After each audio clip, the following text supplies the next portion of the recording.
केंद्रीय रेल्वे मंत्री अश्विनी वैष्णव यांनी मुंबई ते भांडूप असा लोकलने प्रवास केला। तर केंद्रीय रेल्वे मंत्री अश्विनी वैष्णव यांनी आज मुंबई ते भांडूप असा लोकल प्रवास केला। भांडूप मधील मराठा गणेशोत्सव मित्र मंडळाच्या गणपती दर्शनाला त्या आल्या होत्या।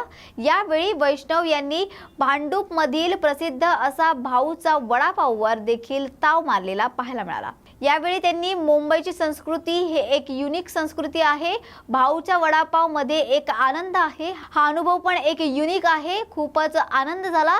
लवकरच लोकल सेवेत मोठ्या सुधारणा आम्ही करणार आहोत। आम्हाला राज्य सरकार आणि मुख्यमंत्री एकनाथ शिंदे यांच्याकडून खूपच चांगलं सहकार्य मिळत आहे। खूप लवकरच आम्ही मुंबईच्या लोकल मध्ये वाढ देखील करणार असल्याची प्रतिक्रिया वैष्णव यांनी यावेळी दिली। तसंच येणाऱ्या विधानसभा निवडणुकीत मुंबईची जनता महायुतीला आशीर्वाद देईल असा विश्वास देखील त्यांनी व्यक्त केला।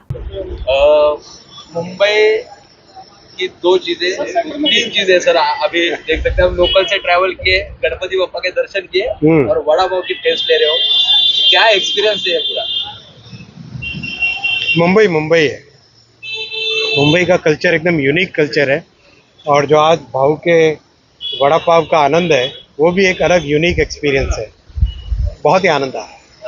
लोकल को लेकर बड़े प्रोजेक्ट का ऐलान किया है, किस तरह से देखते हो इस लोकल के प्रोजेक्ट को लेकर? बहुत तेजी के साथ इम्प्लीमेंट करेंगे। हमें राज्य सरकार से, मुख्यमंत्री श्री शिंदे साहब से बहुत अच्छा सहयोग मिल रहा है और बहुत जल्दी मुंबई के लोकल की कैपेसिटी को बहुत बढ़ाएंगे। विधानसभा चुनाव है नजदीक महाराष्ट्र में, किस तरह से देखते हो महाराष्ट्र की जनता किस तरह से साथ में महायुति को आशीर्वाद देगी। बाप्पाच्या विसर्जनासाठी मुंबई महानगरपालिका सज्ज झाली आहे। तर मुंबई महानगरपालिकेतर्फे बाप्पाच्या विसर्जनासाठी संपूर्ण तयारी करण्यात आली आहे। यासाठी नियोजन महानगरपालिका 4 महिन्यांपासून करते। 478 स्टील प्लेट्स नैसर्गिक विसर्जन स्थळी लावण्यात आलेल्या आहेत। तर 76 अशी ठिकाणं आहेत जिथे फर्स्ट एडची सुविधा देखील करण्यात आली आहे। पोलिसांसोबत समन्वय साधून जिथे गर्दी असेल तिथे वन वे देखील केलेला आहे आणि तिथून केवळ पादचाऱ्यांना प्रवेश दिला जाणार आहे। नैसर्गिक विसर्जन स्थळांचा वापर करण्यापेक्षा कृत्रिम विसर्जन स्थळांवर भर द्यावा असे आवाहन बृहन्मुंबई महानगरपालिकेच्या उपयुक्त परिमंडळ 2 प्रशांत सपकाळे यांनी केले आहे। मुंबई महानगरपालिकेतर्फे बाप्पाच्या विसर्जनाची संपूर्ण तयारी पार पाडण्यात आलेली आहे। यासाठीचं नियोजन आम्ही गेल्या 4 महिन्यांपासून करतो आहोत। 478 स्टील प्लेट्स आम्ही जे नैसर्गिक विसर्जन स्थळं आहेत त्या ठिकाणी आपण लावलेले आहेत। 76 आपण अशी ठिकाणं आहेत जिथे फर्स्ट एडच्या सुविधा दिलेल्या आहेत। 66 ॲम्ब्युलन्स डेप्यूट केलेले आहेत। पोलिसांबरोबर समन्वय साधून ज्या गर्दीची ठिकाणं आहेत तिथे काही ठिकाणी वन वे केलेलं आहे, काही ठिकाणी केवळ पादचाऱ्यांना प्रवेश दिलेला आहे।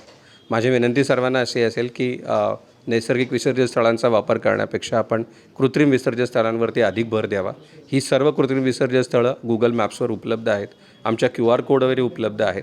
यामध्ये आम्ही सातत्याने सोशल मीडिया आणि इतर प्लॅटफॉर्मचा वापर करून लोकांना आवाहन करतो आहे आणि दीड दिवस आणि 5 दिवसांमध्ये साधारणतः 47% अधिक विसर्जन हे कृत्रिम स्थळांमध्ये होत असल्यामुळे यावेळेसचा रिस्पॉन्सही अधिक चांगल्या प्रकारे आहे। त्यामुळे माझी विनंती असेल की कृत्रिम स्थळांना आपण प्रथम पसंती द्यावी।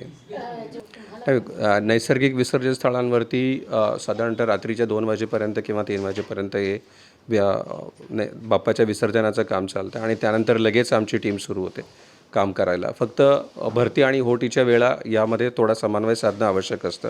आपण 1.5 दिवस आणि 5 दिवसानंतरच्या आमच्या सर्व नैसर्गिक विसर्जन स्थळांवरचा जर आपण माहिती घेतलीत त्या सर्व ठिकाणची स्वच्छता अतिशय उत्तम मेंटेन करण्यात आली होती।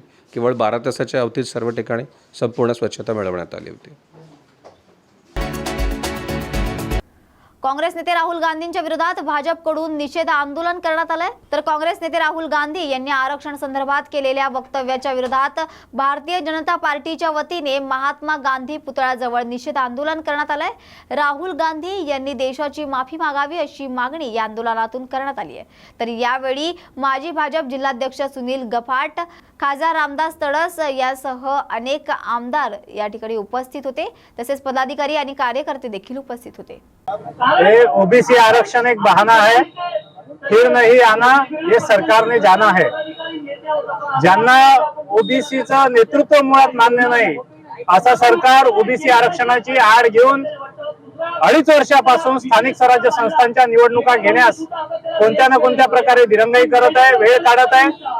ही बाब योग्य नाही, असंवैधानिक आहे. याच्यासाठी ग्रामसभा कलेक्टर यांच्या दारी हे आज या ठिकाणी आंदोलन घेण्यात आलं आहे. यास आमच्या भारतीय राष्ट्रीय काँग्रेस पक्षाचा सुद्धा समर्थन आहे. आम्ही सुद्धा या आंदोलनात या स्थानिक स्वराज्य संस्थांच्या निवडणुका घेण्यात याव्या, तात्काळ घेण्यात याव्या, यासाठी आज या ठिकाणी सहभागी झालोय. या आंदोलनामागचा उद्देश आहे की आम्ही मागच्या 3 वर्षापासून ग्रामपंचायत, पंचायत समिती, जिल्हा परिषद, नगरपालिकेचे इलेक्शन झाले नाही. या देशातलं केंद्रातलं आणि राज्याचं सरकार लोकांना चेक करण्याचं काम करते का, लोक याचा विरोध करते का नाही करत. यदा कदाचित समोर विधानसभा आणि लोकसभेचे इलेक्शन घेता नाही आले तर लोकांचा रोष येऊ शकते का, म्हणून मागच्या 3 वर्षात कुठेही आंदोलन नाही झालं. ही गांधीजींची भूमी आहे. इथून ठीक आहे क्रांतीचा इन्कलाब स्वातंत्र्याचा निर्माण झाला होता. तसंच आम्ही पहिलं आदर्श आंदोलन स्थानिक स्वराज्य संस्थेच्या निवडणुका न होण्याच्या विरोधात, म्हणजे निवडणुका झाल्याच पाहिजे म्हणून आम्ही आज घेतलं आहे. त्याची सुरुवात महाराष्ट्रातून वर्धा या जिल्ह्यातून झाली. राज्यघटनेच्या कलम 273 भारतीय राज्यघटनेच्या 73व्या 73व्या आणि 74व्या घटना दुरुस्तीनुसार कलम 243 के आणि ZA नुसार 5 वर्षाचा कार्यकाल या स्थानिक स्वराज्य संस्थेचा संपल्यानंतर इलेक्शन घेणं अनिवार्य आहे 6 महिन्याच्या आत. तरी हे सरकार ओबीसी आरक्षणाचा केवळ मुद्दा समोर करून निवडणुका पुढे रेटत आहे आणि या देशात लोकशाही खतम करून नोकरशाही आणत आहे. तर या होत्या आजच्या महत्त्वाच्या घडामोडी. अशाच महत्त्वाच्या घडामोडींसाठी पाहत रहा न्यूज मराठी 24/7. नवा भारत, नवा विचार.